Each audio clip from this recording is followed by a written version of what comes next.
La vaccination des plus de 12 ans a débuté aux États-Unis, figurez-vous. Et oui, certains adolescents ont déjà reçu leur première dose de vaccin. Alors, évidemment, Israël est un des pays à avoir démarré la vaccination des plus de 12 ans. C'est un vrai sujet puisque on sait que les plus de 12 ans, alors ils n'ont pas de forme grave de Covid, de forme tout court même, et ils sont très très contaminants. D'ailleurs, c'est pour ça que Emmanuel Macron a décidé de fermer les écoles il y a quelques semaines.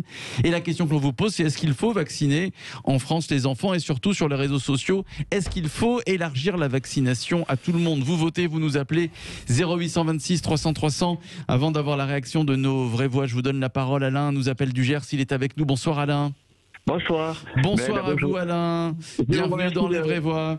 Je vous remercie de me donner la parole. Mais c'est un plaisir, Alain. Mon avis n'a pas une grande importance parce que je suis détrompez-vous. Allez-y, Alain. Par contre, si je compile tous les articles ou les sujets qu'on entend sur chez vous, parce que c'est une mine d'informations, c'est très intéressant.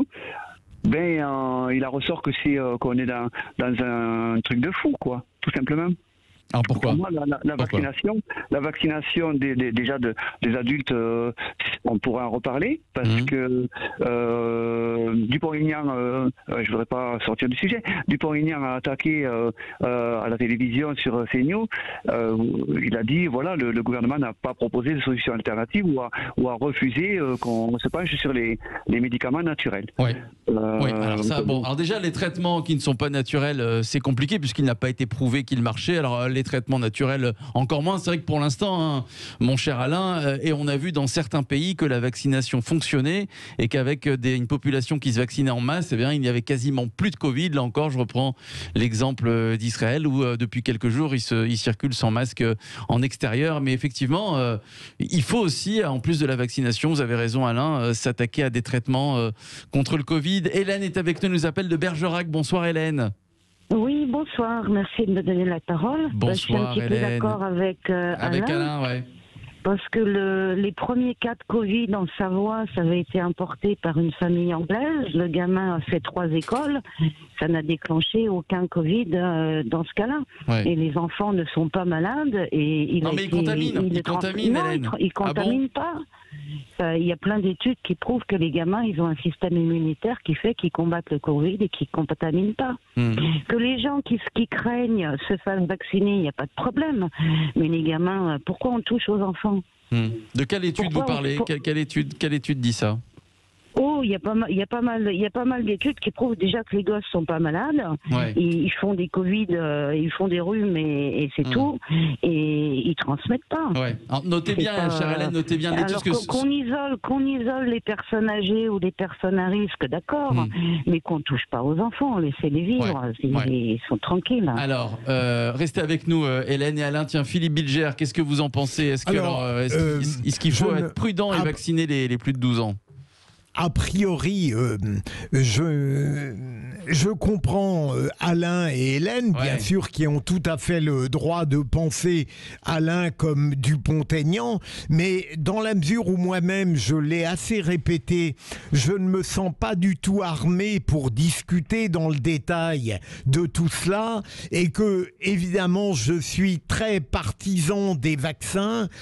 J'ai tendance à considérer que, à partir du moment où d'aucuns qui savent des choses évoquent la nécessité de leur élargissement même aux enfants, je ne me sens pas la capacité ni le savoir pour le discuter. Alors peut-être suis-je naïf, mais je me dis qu'au fond, si on le suggère, et si le vaccin est une bonne chose, peut-être est-il souhaitable de généraliser ce bienfait. C'est tout ce que je dis. Vous avez des très grands enfants, Philippe, mais si vous aviez des petits-enfants, des enfants en bas âge, est-ce que vous les vaccineriez ou pas? Mais Philippe, si on me démontrait, si on me disait des gens en qui j'ai confiance sur le plan du savoir et de l'expertise que c'est bon pour eux, je n'aurais aucun scrupule à le faire. Ouais, Xavier. Xavier Denamur. Moi, je suis comme Philippe, je suis pas médecin, donc je vais pas donner mon avis sur ce qu'on vaccine les enfants. Quand il faut avoir des vaccins qu'on a fait pour les enfants, moi j'ai fait à mon fils tous les vaccins qui étaient autorisés, qui étaient légaux. Il n'y a pas de problème. Moi, ce que je pense, c'est plutôt, et on l'a vu en Israël ou on en voit dans d'autres pays, on sait que c'est surtout les jeunes, c'est-à-dire qu'ils sont descendus jusqu'à 18, les ados, peut-être 16 ans. Et je crois que c'est là le gros truc, faut vraiment vacciner, il faut que toute cette population se fasse vacciner. Et je crois que c'est les premiers, ils sont d'accord à aller se faire vacciner. Après, effectivement, les enfants, c'est un autre sujet, il faudra tous les contrôles, tous les trucs, mais là, à part les autorités compétentes européennes, internationales, pour l'instant, je crois, moi, je patienterai sur cette petite dose, quoi. Alors, on parle beaucoup du développement de l'enfant, mais à 13-14 ans, ils sont assez développés en général. C'est ça, à ce moment-là, c'est là. Donc moi, je pense que c'est surtout les adolescents, parce qu'en fait, finalement, c'est beaucoup les jeunes. Je vois les étudiants, etc. Là, et tout ce qu'ils attendent, ils finissent les examens, c'est de se retrouver ensemble et tout. Les 16-25 ans, quoi. Les 16-25 ans. Donc là, tout ça, ils passent à la picouse, et puis comme ça, ils font la teuf, et tout le monde fera la teuf cet été. Et puis, on va y arriver à la vaccination pour tous. C'est le 15 juin, je crois. Tiens, Stella Kamga, qu'est-ce que vous en pensez, Stella? Je vais répondre comme mes co-invités, c'est-à-dire que je n'ai pas la compétence pour dire à un parent si effectivement il doit vacciner son enfant ou pas, mais jusqu'à preuve de contraire, et jusqu'ici, on a un exemple vivant sur le plateau, Philippe Bigière, il s'est fait vacciner. Il a l'air de très bien se porter. Moi aussi, je me suis fait vacciner. Hein. J'ai été me faire vacciner la première dose. Je suis en parfaite forme. Je suis en très bonne forme. Oui. Voilà, entre ça et les résultats positifs qu'on ne fait que recevoir, que ce soit même en France ou même du Royaume-Uni ou même d'Israël, il n'y a que des résultats positifs. Bon, après, il y a des cas, il y a des exceptions, mais jusqu'ici, les résultats semblent positifs par rapport à la vaccination.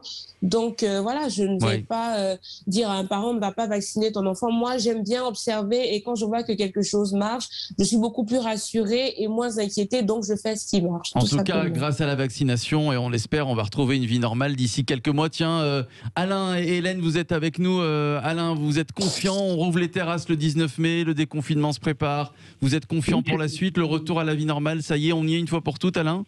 Oui, je pense on va nous maintenir encore un peu dans la peur, et pour revenir sur ce que vous disiez, moi je ne suis pas connaisseur, mais il y a un collectif de 100 médecins en Israël qui a quand même mis en garde les pouvoirs publics là-bas pour dire que c'était dangereux d'anticiper et de vacciner les petits. Mais bon, ensuite... alors qu'est-ce qu'ils appellent les petits? Bon, peut-être les 4, 5, 6 ans, effectivement. Oui, voilà, par rapport au développement, ils expliquent qu'on ne sait pas, mais parce que tout le monde dit on va bien parce qu'on s'est fait vacciner. Mais il faut regarder sur du long terme quand même après. Bon. Hélène, qu'est-ce que vous avez prévu mercredi prochain, le 19 mai? On rouvre les terrasses. Comment ça se passe à Bergerac, ma chère Hélène? Mercredi matin, qu'est-ce que vous allez faire? Une petite terrasse? Profiter des cafés. J'espère qu'on pourra en profiter. Mais il y a un monsieur qui a fait appel au Conseil d'État parce qu'il avait les 2 vaccinations. Il demandait à ne pas porter le masque et à ne pas être confiné. Et le Conseil d'État a bien dit la vaccination n'empêche pas de transmettre ni d'attraper le Covid. Ah, ça c'est sûr. C'est juste pour préserver d'une forme grave, hein, Xavier. Oui, voilà. Oui. Donc les gosses ne font pas de forme grave, pourquoi on va embêter les enfants? Xavier.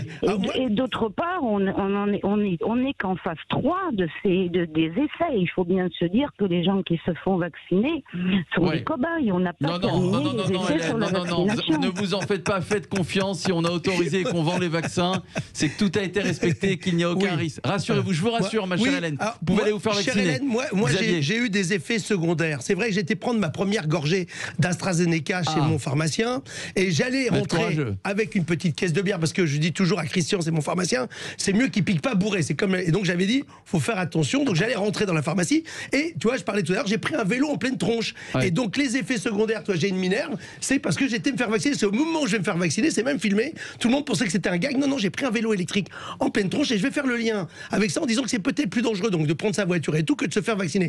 Et que moi, ce que je demanderais, si je peux me permettre de faire une petite digression, c'est de demander aux autorités de faire en sorte que les vélos, les scooters, tout ça qui roulent sur les trottoirs, ce soit comme pour la voiture. Et ben c'est confiscation du véhicule et une amende et tu passes au tribunal. Absolument. Parce qu'il va falloir retrouver de la civilité. Et je crois que Pascal, Philippe Bilger, Philippe qui connaît un peu la loi, je trouve qu'on devrait avoir la même chose et que ça serait pas pour la répression. Je pense qu'à un moment, il faut avoir des lois pour que les gens respectent. Oui, je me souviens, c'était la d'ailleurs, ça serait bien aussi qu'on... Voilà, exactement, j'ai failli me faire tuer à Paris par un scooter et renverser par un vélo. Donc je ne sais que trop bien ce que vous dites, monsieur. Vrai, ça, c'est vous très avez vrai. raison. Allez, faut-il ouvrir la vaccination à toutes les classes d'âge? C'est la question que l'on vous posait sur Twitter et YouTube. C'est assez partagé. Vous dites non à 55%. Voilà, c'est le score final sur les réseaux sociaux. Les débats des vraies voix, évidemment.